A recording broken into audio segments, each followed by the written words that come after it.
A imao je 92 godine, pijemo kavu a on kaže, dragi moj mladi kolega, ja sam prvi napisao je nekrolog jednom popu u Riječkom listu, historičaru, da sam bio, ja imam 2 doktorata. Jedan imam doktor teologije, drugi doktor povijesti. Da sam ostao samo pri doktoratu teologije, nikad ne bi završio u zatvora. Sam na nesreću doktorirao iz povijesti. Pa se, mladi kolega, čuvajte. Eto, to su vam takve sudbine. Bio je izraziti antifašista. Izraziti. Kod njega sam prvi put našao što Baković naravno ne piše. U prosincu, kod njega je doktor Ivan Ribar, osobno, predsjednik AMNO-a mu je došao u Krč. U prosincu 1943. piše da su se u njegovoj krčkoj biskupiji pojavili rigidni komunisti. To je prvi trag u historiografiji uopće u Vrelima da se spominju staljinisti.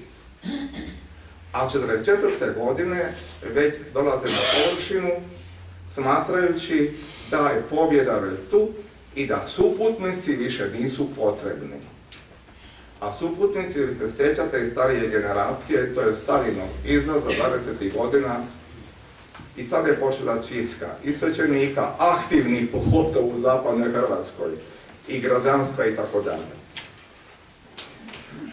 Ja to lučim jedno od drugoga. Pogotovo, dakle, ne smijemo ići i ne smijemo stano govoriti mladim mojim nasljednicima i kolegama i koji se s tim bave, morate poći od prostora do prostora, od slučaja do slučaja. Činjenica je da je dr. Ante Pavelić 27. godine u Rimu osobno članu Velikog fašističkog vijeća, jedan glavni urednik Glacila, osobnom pouzdaniku Mussolinija, ponudio koljevku konačnog Hrvata i sve ostalo ako mu da preostali dio Hrvatske. Uopće ne spominje Zadar, ne spominje Istru i tako dalje, a u 4. točki memoranduma spominje vašu rijeku. Ukoliko mi date neku luku u Dalmaciji, onda neću razvijati vašu rijeku. Tada još nema ustaša, da se razumijemo, 27. godine. Kvislinzi su, naravno, to potvrdili kasnije, 1941. Predali sve zajedno sa staroslavenskom, starohrvatskom službom Božjom i prvim hrvatskim krstnim listom na hrvatskom jeziku i pismu, Baštanska ploča, iz početaka 1100. godine. Dakako, već i prije Drugog svjetskog rata, svećenstvo te hrvatske koljevke, dakle istočnog obale Jadrana, odbijalo je takvu nehrvatsku budućnost. I uključivalo sam rekao, još prije rata su davali podršku, a onda i aktivno antifašistički, nacionalno-hrvatski i socijalni nacionalistički pokret. Stoga su talijanski fašisti i njemački nacisti, kao njihovi Kvislinzi, ubijali takve hrvatske svećenike. No, pisac Ante Baković ih ne navodi. To magistar Fumić s pravom iznosi sada na vidjela. Zašto preskače takve ljude? U zaključku ocjenjujem da je sadržaj rukopisa magistra Fumića kvalitetan stručni rad, ali s brojnim znanstvenim komponentama o zaista martirologiji biskupa, svećenika, redovnice i drugih pripadnika članova tijela organizacija Katoličke crkve. Svi su oni stradali zbog nasilja. Veoma često je zbog obične ljudske osvete. Da vidite šta se nalazi u pojedinim dokumentima o ubijenim svećenicima, bolje da se ne govori o tim stvarima, a Baković je preskočio. Ali ne zbog nacionalnih, hrvatskih ili katoličkih ili opće kršćanskih razloga, da se razumijemo. Zbog toga sam predložio da se rukopis, naravno kolega Fumić je prihvatio neke moje primjedbe, objavi kao zasebno izdanje jer će uz ostalo znatno pripomoći danjem istraživanju i proučavanju martirologije Hrvata i drugih u teškim nevremenima, pa i u zadnjom ovoj neofašističkoj agresiji na Hrvatskoj. Vi vidite i sami svaki dan da postoje različita mišljenja, sukobi, šta ti ja znam, da se traže dokumenti o našim braniteljima koji su žrtvovali svoj život za slobodu domovine.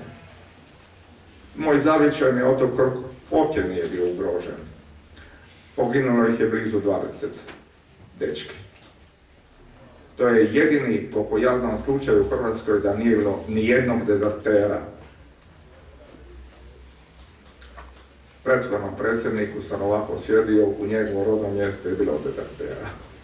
Pa smo se smijali. Najsmješniji prvi poginuli otočani s otoka Krka ima divno nacionalističko hrvatsko ime i prezime. Zove se Milan Nedić. Tata mu došao, Bog te pita, mlad, u Krk, u Malinsku, kako su naše ženske zavodljive, zavela je mladog dečka tamo, negdje još u Madije Nedića. Ovaj se rodio u Malinskoj, otišao u školu, on je pravi čakavac sa svojim kolegama, dobio je poziv za Levu, kako se kaže, otišao u rat u Liku i tamo poginuo. Prvi sa otoka Krka. Nesumnjivo hrvatski otok Krk.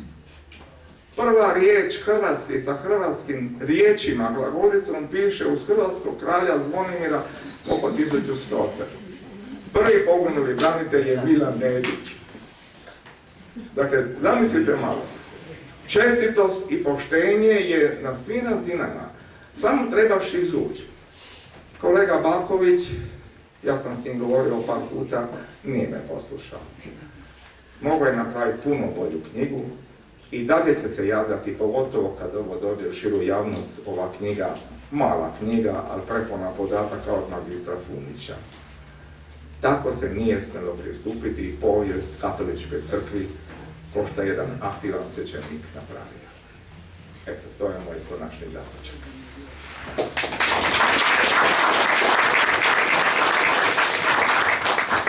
Hvala akademiku Strčiću koji je svoje izlaganje potkrijepio još nekim zanimljivostima pa i nekim činjenicama koje čak graniče i sa bizarnošću.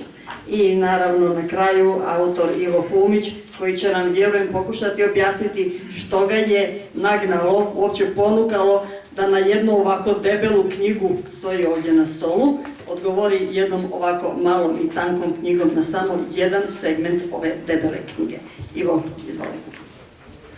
Hvala lijepo svima koji ste došli da pristujete ovoj promociji. Ovu knjižicu ja sam radio 2 godine, jer je trebalo provjeriti svaku riječ i svaki detalj. Nažalost, moram reći. Nakon tolikog truda, čak je ovo drugo izdanje, da kažem, iste knjige, otkralo se toliko grešaka da ja jednostavno ne mogu da shvatim odakle su. Recimo, u popisu imena piše Akšamanović, a radi se o Akšamoviću. Govori se o Jakopoviću,